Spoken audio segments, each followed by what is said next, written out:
What if the smallest act of kindness you ever showed a stranger became the moment that changed both of your lives forever? On a cold November morning in Chicago, 26-year-old Emily Carter tied her apron, forced a smile, and stepped onto the floor of Maple Street Diner. She had worked there for 3 years, serving coffee, pancakes, and warm smiles to people who rarely noticed her name tag. Life had not been easy. Her mother was fighting cancer, medical bills were piling up, and Emily had quietly picked up extra shifts just to keep the lights on at home. Still, she had made one promise to herself. No matter how difficult life became, she would never let someone else leave her table feeling invisible.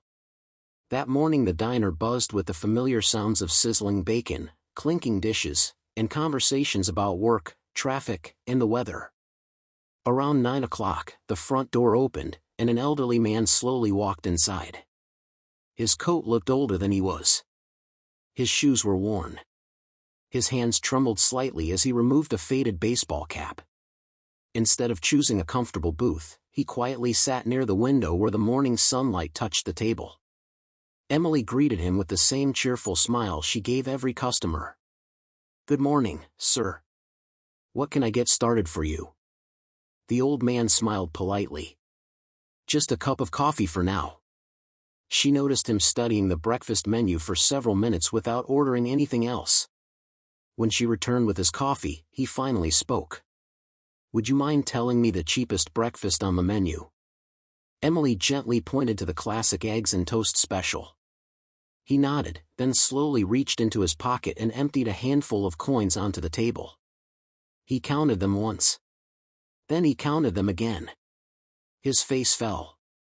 He quietly pushed the menu aside. "Just the coffee, please." Emily looked away before he could see the sadness in her eyes. Without saying a word, she walked to the kitchen, paid for the breakfast with her own money, and asked the cook to prepare it immediately. A few minutes later she placed the plate in front of him. "There must have been a mistake," the old man whispered. Emily smiled. "No mistake today. Breakfast is already taken care of." The man's eyes filled with tears. "Thank you. You have no idea what this means." Emily simply replied, "I hope someone would do the same for my family if they ever needed it." For a few minutes everything felt peaceful. Then the diner door suddenly opened. 3 Chicago police officers walked inside wearing full uniform. Every conversation stopped. Several customers turned toward the old man. The officers looked around the room before walking directly toward his table. Emily felt her heart race. Had she just helped someone dangerous? The oldest officer reached the table. "Sir, we have been looking for you all morning." The room became completely silent. The elderly man slowly stood up. Instead of handcuffs, the officer extended his hand. "It is an honor to finally meet you again." Every customer stared in confusion. The officer turned toward the people inside the diner. "Ladies and gentlemen, this man is retired Army Sergeant William Harris. 38 years ago he rescued 5 children during an apartment fire before firefighters could even enter the building. 2 of those children grew up to become Chicago police officers. I am one of them." The room was speechless. The officer continued. "Today Sergeant Harris is receiving the city's highest civilian honor. We searched everywhere because he never answered his phone. We finally found him here." Emily covered her mouth in disbelief.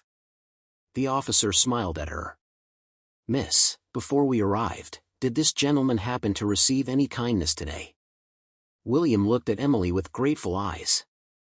"She bought me breakfast when she thought I was just an old man who could not afford to eat." The officers looked at Emily with deep respect. One of them quietly said, "That tells us everything we need to know about your character." Within minutes a local television crew arrived outside the diner to cover Sergeant Harris receiving his award. When the reporter asked him what had touched him the most that morning, everyone expected him to mention the ceremony. Instead he pointed toward Emily. "This young woman reminded me that kindness has not disappeared from America. Medals recognize what we did yesterday. Compassion shows who we are today." The entire diner stood and applauded. Emily felt tears roll down her face. A week later the story spread across social media. Millions watched the security camera footage showing a waitress quietly buying breakfast for a stranger without expecting anything in return. Donations began arriving for Emily's mother. Customers traveled from different states just to eat at the diner and meet the waitress who had reminded the country what kindness looked like. Months later, Emily visited Sergeant Harris at his small apartment. He handed her a folded letter. "I wanted you to have this." It was written by his late wife many years before she passed away. The final sentence read, "The world is never changed by the richest people.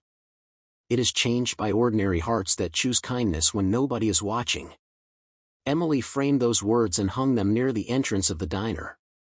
Every morning before starting work, she read them silently.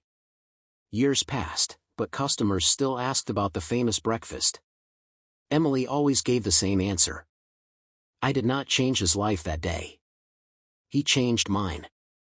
Because sometimes the greatest miracle is not receiving kindness. It is becoming the reason someone believes in humanity again.